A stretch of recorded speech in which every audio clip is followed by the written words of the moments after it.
உலகத்துக்கு போனோன்னு எப்படி இருக்கிறோம் நாங்கள்? உலகத்துக்கு ஒத்த வேஷம் தரிக்கிறது, சண்டை பிடிக்கிறது, பொய் பேசுகின்றது, தூஷண வார்த்தைகள் பேசுகிறது, இச்சையான காரியங்கள் செய்கிறது, விபச்சாரம் செய்கிறது, விக்கிராராதனை எல்லாம் செய்வோம் உலகத்தில். அது சாட்சியான வாழ்க்கை அல்ல. இங்கே சபைக்குள்ள நாங்கள் எப்படி சாட்சியான வாழ்க்கையா இருக்கணும் என்கின்ற அவதானத்தோடு நாங்கள் வருகிறோமோ அதே போல வெளியிலேயே நாங்கள் அந்த அவதானத்தோடு வாழ வேண்டும். ஸ்கூலில் படிக்கும்போது பென்சிலில் எழுதி கொண்டிருக்கும் பொழுது டீச்சர் சொல்லுவா, நீ பென்சிலில் நல்லா எழுதுற, இந்த பேனேண்டா என்னது ப்ரமோஷன் எங்களுக்கு கிடைச்சிருக்குது. பாருங்க, ஆண்டவருக்குள்ளே நாங்கள் வருகிறோம், ஆண்டவரை போல நாங்கள் மாறிக்கொண்டு இருக்கின்றோம். ஒரு கட்டத்தில் ஆண்டவர் பேனையை தாரார் எங்களுக்கு. என்ன பேனை? பென்சிலில் பிளவிட்டா என்ன நடக்கும்? அழிச்சிடலாம். ஆண்டவர் பேனையை தந்துட்டு, பேனையை கிடைச்சோன்னு என்ன செய்வோம்? ஒவ்வொரு எழுத்தும் எழுதுறதுக்கு முதல் என்னது? கவனமாக எழுதுவோம், பிளவிடக்கூடாதுன்னு எழுதுவோம். எங்களுடைய வாழ்க்கை அப்படித்தான் எழுதப்பட வேண்டும். அது சபைக்குள்ளே ஆகட்டும், வெளியே ஆகட்டும், உங்களுடைய நண்பர்கள் மத்தியில் ஆகட்டும், நீங்கள் வேலை செய்கிற இடத்தில் ஆகட்டும், தவறு செய்யக்கூடாது. இயேசுவுக்காக ஒரு பரிசுத்தமான வாழ்வு வாழ வேண்டும் என்று கவனமாக நாங்கள் எழுத வேண்டியதுதான் எங்களுடைய வாழ்க்கையாக இருக்கிறது. ஒரு சாட்சியான வாழ்க்கை தான் அங்கே சீஷத்துவத்துக்கு முதலாவது காரியமாக இருக்கின்றது. தொடர்ந்து நாங்கள் வாசிப்போம் 11வது வசனம். மேலும் தம்முடைய ராஜ்யத்துக்கும் மகிமைக்கும் உங்களை அழைத்த தேவனுக்கு நீங்கள் பாத்திரராய் நடக்க வேண்டும் என்று தகப்பன் தன் பிள்ளைகளுக்கு சொல்லுகிறது போல நாங்கள் உங்களில் ஒவ்வொருவனுக்கும் புத்தியும் தேறுதலும் எச்சரிப்பும் சொன்னதை அறிந்திருக்கிறீர்கள். பவுல் சொல்லுகிறாரு, தகப்பன் தன் பிள்ளைகளுக்கு சொல்லுகிறது போல நாங்கள் உங்களில் ஒவ்வொருவனுக்கும் புத்தியும் தேறுதலும் எச்சரிப்பும் சொன்னதை அறிந்திருக்கிறீர்கள். அப்போ சீஷத்துவம் என்பது இதை செய்யடான்றது இல்லை. சீஷத்துவம் என்பது என்னது? ஒரு உறவிலே செய்யப்படுகிறது. அதனால நான் சொன்னேன், இந்த சின்ன பிள்ளைகளோடு சிறு வயதிலிருந்தே ஒரு உறவு வளர்க்க வேண்டும். இப்போ நான் போய் யார் நம்மட பரத்தை நல்லா ஒரு அடி போட்டாலும் பரத்து சிரிப்பான் என்னை பார்த்து.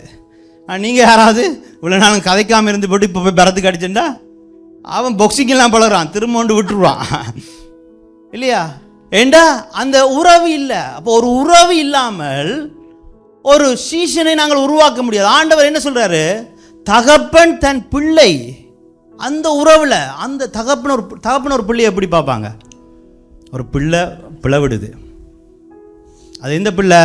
உங்களோட பிள்ளை இல்லை, சபைக்கு வார இன்னொரு பிள்ளை பிளவிடும்பொழுது நீங்கள் எப்படி இருப்பீங்க? வேறு மாதிரி நடந்து கொள்வோம் இல்லையா?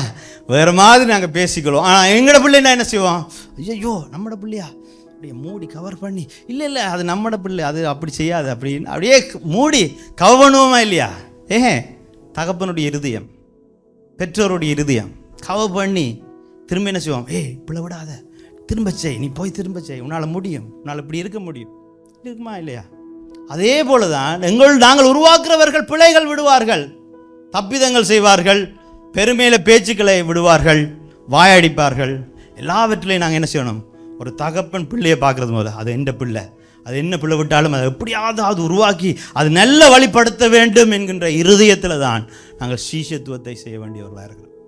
அதால தான் 1 கொரிந்தியர் 4வது அதிகாரத்தில் 15வது வசனத்தில் பவுல் சொல்லுகிறாரு, கிறிஸ்துவுக்குள் 10,000 உபாத்தியாயர்கள் உங்களுக்கு இருந்தாலும் தகப்பன்மார் அநேகர் உங்களுக்கு இல்லையே.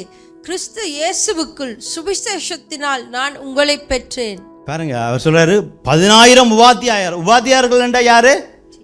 டீச்சர்ஸ். இதனால நான் வேதத்தை வச்சு இப்படி நடக்கணும், நீ நடக்கலையா முழங்கால் போடு, இதில் நீ ஊழியம் செய்யாத சொல்லலாமா இல்லையா? ஆனால் ஒரு பிள்ளைக்கு எப்படி நான் நடந்து கொள்வேன்? நான் ஒரு தகப்பனுடைய இருதயம்டா, நீ இப்படி செய்திருக்கக்கூடாது, அதற்கான தண்டனை. நீ ஒரு 3 மாதத்துக்கு ஊழியம் செய்யாத, 3 மாதம் முடிஞ்சோன்னே என்ன செய்வேன்? நானே போய் கூப்பிடுவேன், வா ஊழியத்துக்கு வா, மன்னிப்பு சொல்லு, ஆண்டவர்கிட்ட இதுண்டு, இனி இது செய்யாத, திரும்ப உனக்கு உண்மையில் ஒரு அழைப்பு வச்சிருக்கிறார் ஆண்டவர் சொல்லி கூப்பிடுமா இல்லையா? என்னுடைய பிள்ளைண்டா.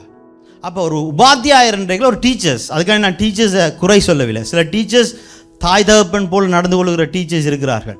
ஆனால் அநேக டீச்சர்கள் ஒரு கட்டத்துக்கு மேலே இவன் உருப்பட மாட்டான், இவன் உதவாக்கரைன்னு ஒதுக்கிட்டு நல்ல பிள்ளைகளை மட்டுமே அவர்கள் படிப்பிப்பார்கள் இல்லையா? ஆனால் தகப்பன் மேலே அப்படி இல்லை. எவ்வளோ உதவாக்கற, எவ்வளோ பிளவிட்டாலும் என்ன செய்வோம்?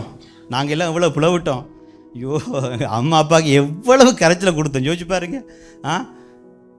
என்ன எங்களை கையா விட்டாங்க, போடாண்டு துரத்தி விட்டாங்களா, தலைமொழினாங்களா? இல்லையே.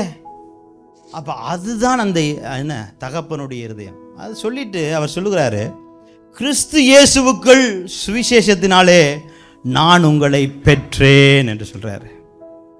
தகப்பனுடைய இருதயம் எங்கிருந்து வருது? இந்த இடத்துல நாங்கள் தான் பெற்றெடுத்தோம் என்று சொல்லுகிற மனைவிமார்களுக்கு நான் சொல்லிக்கொள்ளுகிற காரியம், நாங்களும்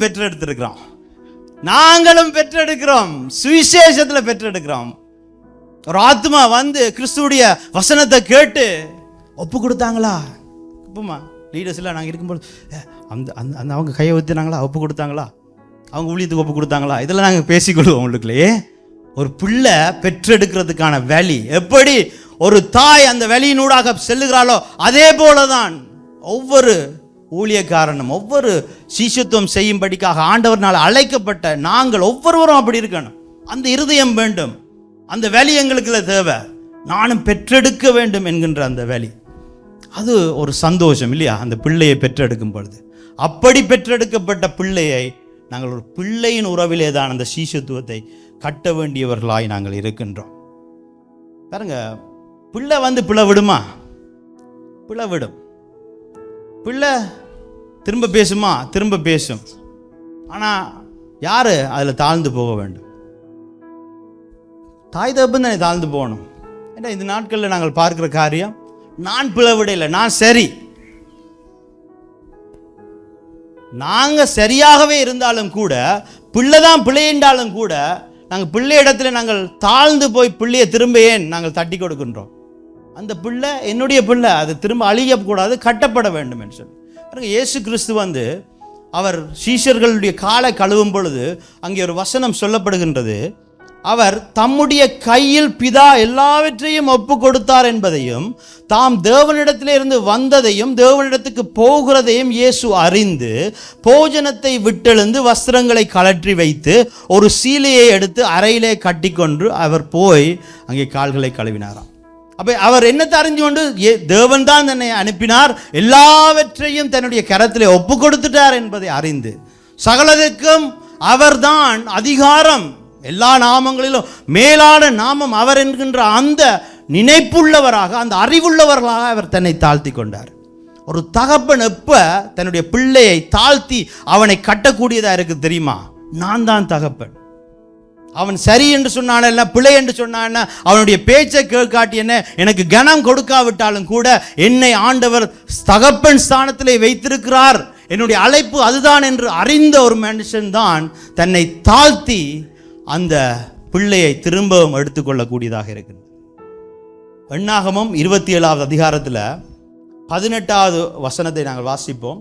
கர்த்தர் மோசேயை நோக்கி, ஆவியை பெற்றிருக்கிற புருஷனாகிய யோசுவா என்னும் நூனின் குமாரனை நீ தெரிந்து கொண்டு அவன் மேல் உன் கையை வைத்து அவனை ஆசாரியனாகிய எலெயாசருக்கும் சபை அனைத்திற்கும் முன்பாக நிறுத்தி அவர்கள் கண்களுக்கு முன்பாக அவனுக்கு கட்டளை கொடுத்து இஸ்ரவேல் புத்திரராகிய சபையோர் எல்லோரும் அவனுக்கு கீழ்ப்படியும் படிக்கு உன் கனத்தில் கொஞ்சம் அவனுக்கு கொடு. மோசே யாரு? மோசே தேவனால் அழைக்கப்பட்டவர். யார்? ஜோஷுவா.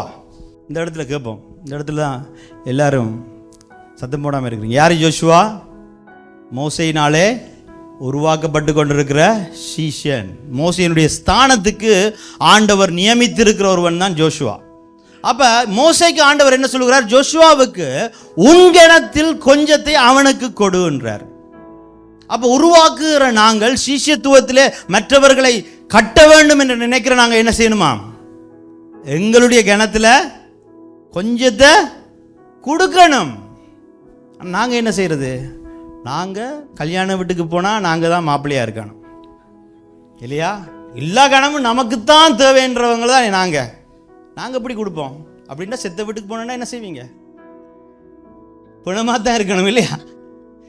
பாருங்க, ஆண்டவரே சொல்றார், உன்னுடைய கணத்திலே கொஞ்சத்தை அவனுக்கு கொடு என்று அவனும் உருவாக வேண்டும். அடுத்ததாக உன்னுடைய ஸ்தானத்தை எடுத்து உனக்கு மேலே வைத்திருக்கிற உன்னுடைய அழைப்பை தரிசனத்தை அடுத்த சந்ததிக்கு கொண்டு போக போகிறவன் அவன். அதனால அவனுக்கு உன்னுடைய கணத்தில் கொஞ்சத்தை கொடுத்து அவனை உருவாக்கு என்றார். அப்போ நாங்கள் எப்படி உருவாக்கணும்? நாங்கள் உருவாக்கும் பொழுது, அவர்கள் பிழை விடும் பொழுது அவர்களை திருத்தி திருத்தி திருத்தி நாங்கள் செய்கிற காரியங்கள், நாங்கள் எதெல்லாம் உங்களுடைய வாழ்க்கையில் கணம் என்று நினைக்கின்றோமோ அந்த கணத்துக்குரிய காரியங்களை அவர்களும் செய்யும்படிக்காக அவர்களை உயர்த்தி உயர்த்தி விடணும். ஒரு தகப்பனுடைய இருதயம், பெற்றெடுத்த தகப்பனுடைய இருதயத்தினுடைய சந்தோஷம் எப்படி அந்த பிள்ளை பெரும்பொழுது இருக்கிற சந்தோஷத்திலும் பார்க்க, அந்த பிள்ளை அவருடைய கணத்திலே நின்று ஒரு காரியத்தை, ஒரு ஊழியத்தை செய்யும் பொழுது இன்னும் ஒரு அதிகமான ஒரு சந்தோஷம் அந்த தகப்பனுக்கு கிடைக்கும்.